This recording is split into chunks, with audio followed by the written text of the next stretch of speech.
Hello guys, welcome back to my YouTube channel. For today's video ay magbibiyahe ako ngayon. Pupunta ako ngayon sa Santo Tomas. Ako ay nandito ngayon sa Parian, Calamba. Okay? So, pupunta tayo sa Santo Tomas. Dadaan tayo sa expressway. Kasi meron ng expressway yung biyahe, para mabilis yung biyahe natin. At yun ang ipapakita ko sa inyo for today's video.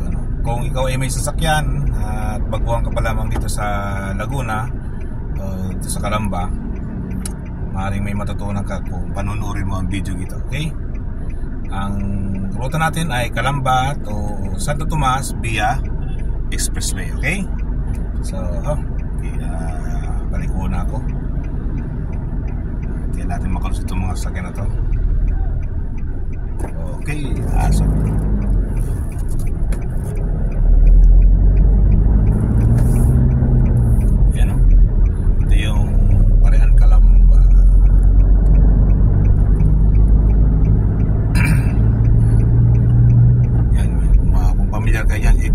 na bagong tayong mall.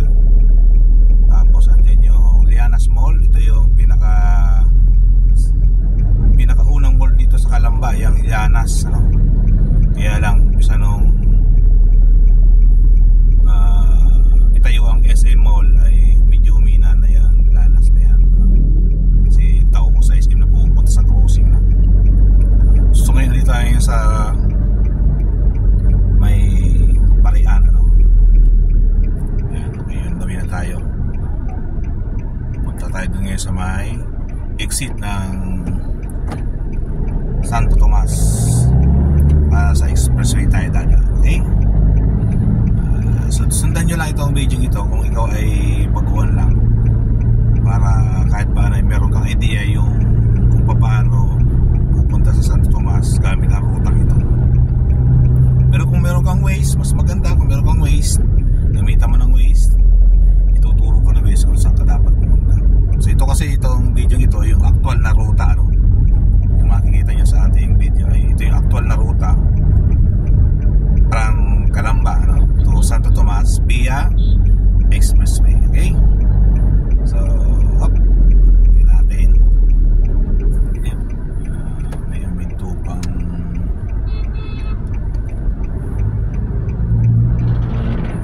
okay, bante.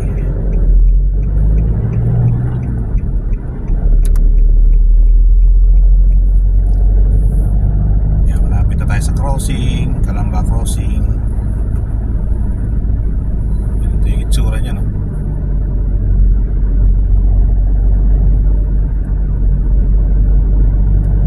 Bali, dadaanan natin yung SM Calamba dito sa crossing.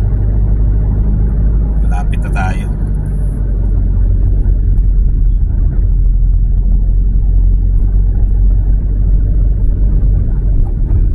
Nakita mo na yung mga footbridge na kulay light blue. Bali yung management ng SM ang nagpatayo niya. Kita ba? Kita na ba sa bandang unahan? Ayun, parang kita na siya, di ba? Yan. Medyo kalinag na siya yun. Yung mga footbridge na sa unahan natin.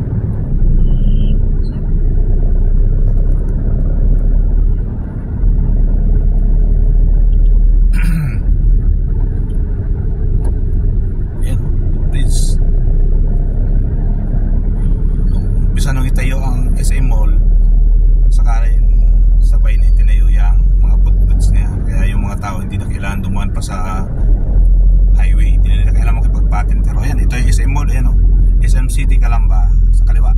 Lampasan na natin. So nandito tayo ngayon sa Real, Barangay Real ito. Ito yung papunta sa Batangas. Meron ditong exit para sa expressway, either papuntang Manila o kaya ay papuntang Batangas. Star Tollway Express. Okay? Ito yung itsura niya, Ngayon ay medyo walang masyadong traffic kasi suspended ang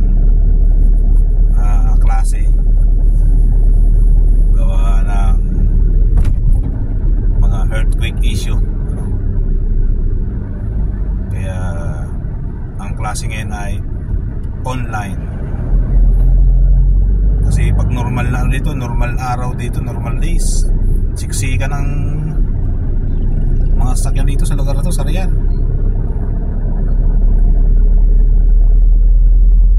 Kaya ngayon, ang loko, maganda magbiyahe ngayon, maluwag.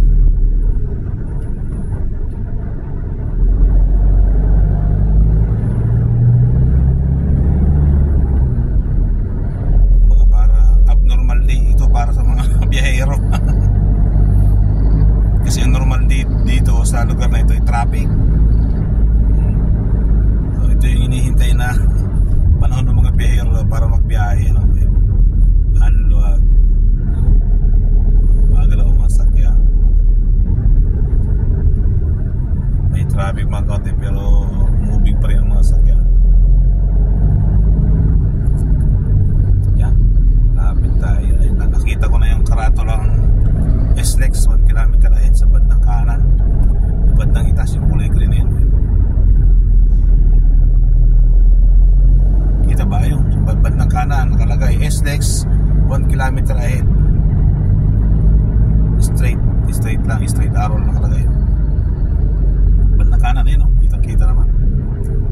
So 1 km pa bago tayo mapasok sa expressway.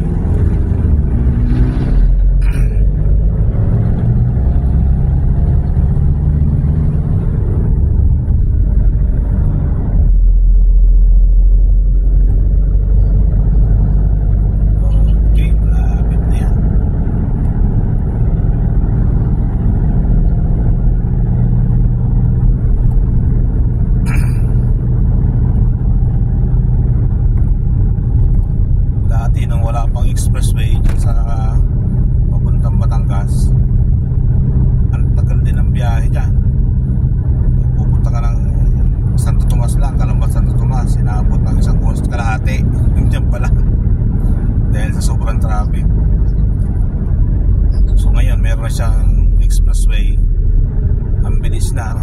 Isa nakukuha siya ng 15 minutes eh. Pinaka matagal na yung 20 minutes. Karoon ng kaunting traffic sa toll gate.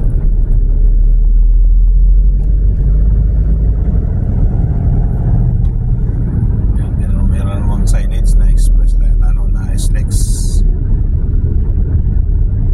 Ayan. So dito kapag ikaw ay kumanan pa Manila ang ruta mo, ayan, nakalagay dun sa karatula ng SLEX. SLEX yung araw pagpakanan pa Manila yan. So pag straight Batangas, okay? Kaya lalampasan natin yan.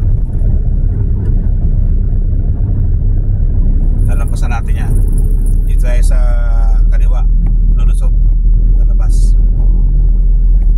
Kaliwa, sa kaliwa. Makikita natin dyan yung isang karatula na SLEX Batangas. Yan, sa kaliwa natin no? SLEX Batangas. Dito tayo papasok para mabilis yung biyahe natin papuntang Santo Tomas via expressway. Okay?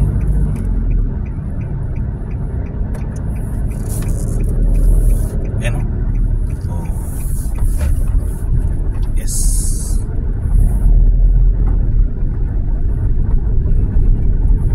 Ongoing pa ang construction dito ng expressway. Talagang pinapalawak nila para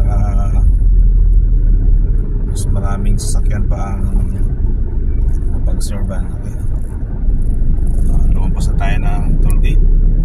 So meron tayong gamit na RFID, kaya mabilis yung ating paglampas sa toll gate. Kasi kung pag wala kang RFID, magbabayad ka ng cash, medyo maabala ka pa ng konti. Kaya advantage kung ikaw ay may sasakyan ay kukuha ka talaga ng RFID. Yung automatic automatic payment na yan. Nilulog lang nila yun. Lusot lang na lang sa mga expressway. Iwas sa bala yun.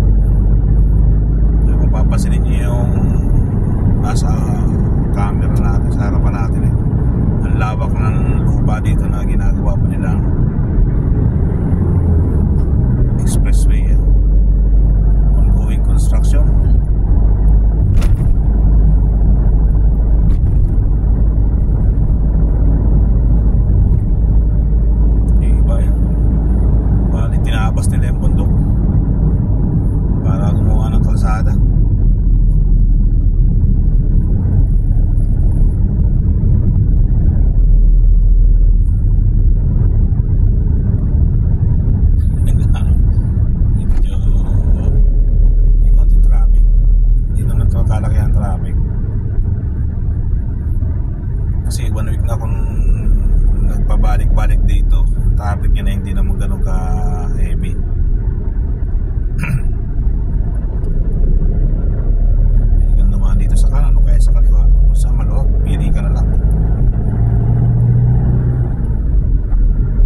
Tomas, meron din mga kamote driver.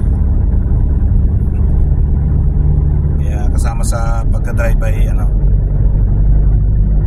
kinakailangan maging alerto at saka maging pasensyoso rin. Kasi meron talagang mga kamote driver kahit saan kamapadpad at driver ka, hindi maiwasan niya. Kaya pasensya lang muna. Saka wala rin naman mangyari kung magkikipag-away ka.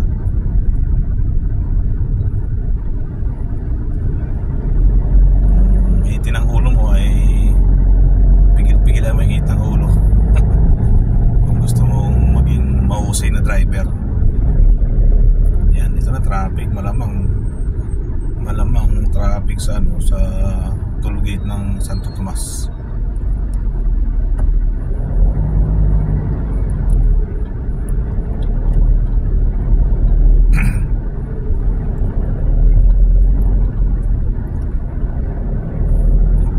Pinaka landmark pag malapit ka na doon sa exit ng Santo Tomas, makikita mo yung malaking sardinas. Mega sardines.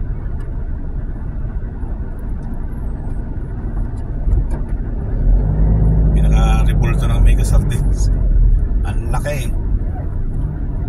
Nakikita nyo yung mamaya pag malapit na tayo dun sa exit ng Santo Tomas.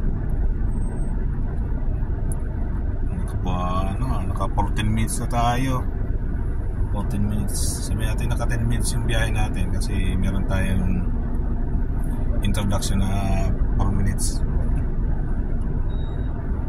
10 minutes na. Ibig sabihin na may 5 minutes pa para makuha 15 minutes ang biyahe ito. Kaso kung ganito traffic, ibig sabihin ay traffic din dun sa sa pinaka main road ng Santo Tomas.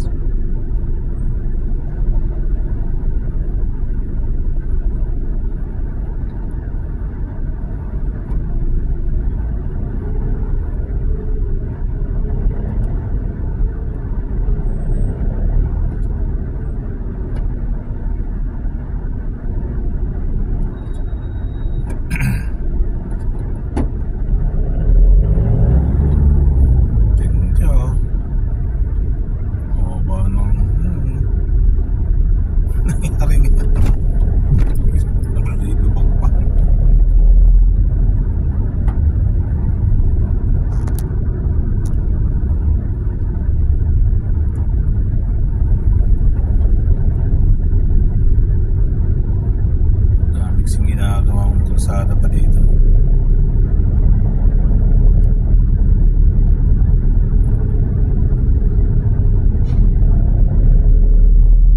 Moving naman siya. Kaya lang hindi siya ganun kabilis.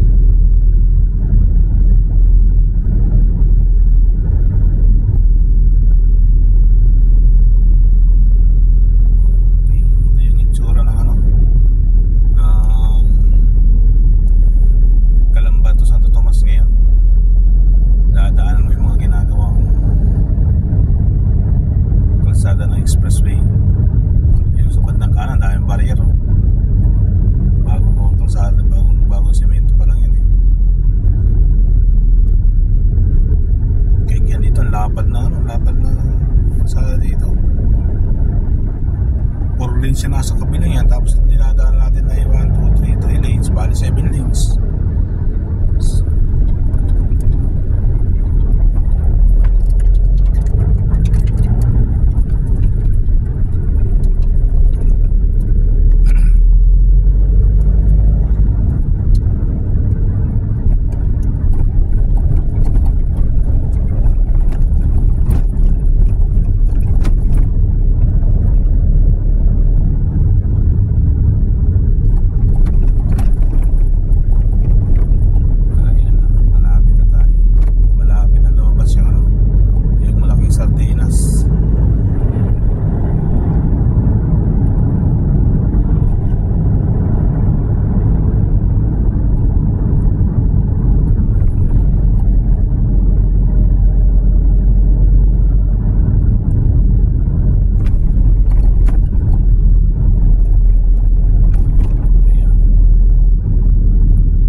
Santo Tomas. Ayan, may araw. Yung Santo Tomas na yung araw pa kanan, hindi tayo papasok. Yung sardinas ayun, malaki. Kinulaki-laki naman, mega sardines. Yan.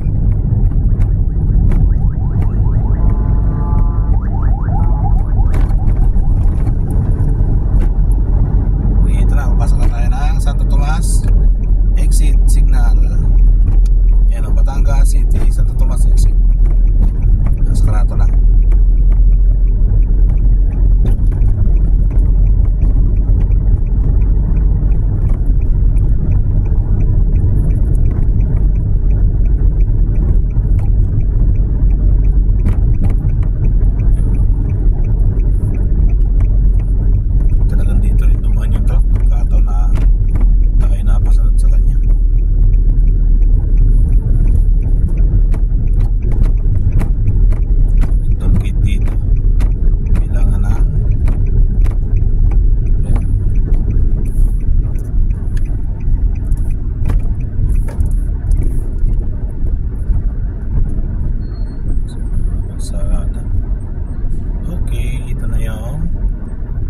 Santo Tomas. Ito na yung lugar ng Santo Tomas. So ganun lang guys, yung pagpupunta rin sa Santo Tomas via expressway kung ikaw ay galing sa Calambano.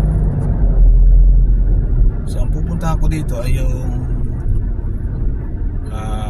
branch ng clinic na pinagtatrabahunan ko ngayon. Kaya ako ay kakaliwa. Okay. Doon sa harapan natin, kung makikita nyo dyan sa bandang kanan, ano yun, nakalagay doon, no? Light Industry and Science Park 3 Batangas, Pueblo de Oro, Batangas. So ibig sabihin mga ano rin yan, mga kumpanya rin ang mga nakatayo dyan. Kaya itong Santo Tomas ay kaya talagang progresibo na rin. Kaya matindi na ang traffic dito kapag mga normal days. So hindi pa masyado ngayon gawa ng kansilado nga ang kansilado ang online class. Okay, hintayin natin mag-green yung pakaliwa, saka tayo kakaliwa para mapuntahan yung clinic na pupuntahan namin. Pero dito sa ating for today's video ay pinakita ko lang yun, kung paano pumunta sa Santo Tomas from Calamba via expressway para mabilis ang iyong biyahe. Okay. So ito papunta na itong Calamba, pabalik na ito ng Calamba. Dito kasi nakapwesto yung clinic na yung isang branch ng clinic na pinagtatrabaho na. Di yun muna guys ang ating for today's video. Kaya kung may natutunan ka sa video ito ay pakisayo yung pakilike naman at i-share sa iba. Yun lamang at maraming salamat sa iyong panonood.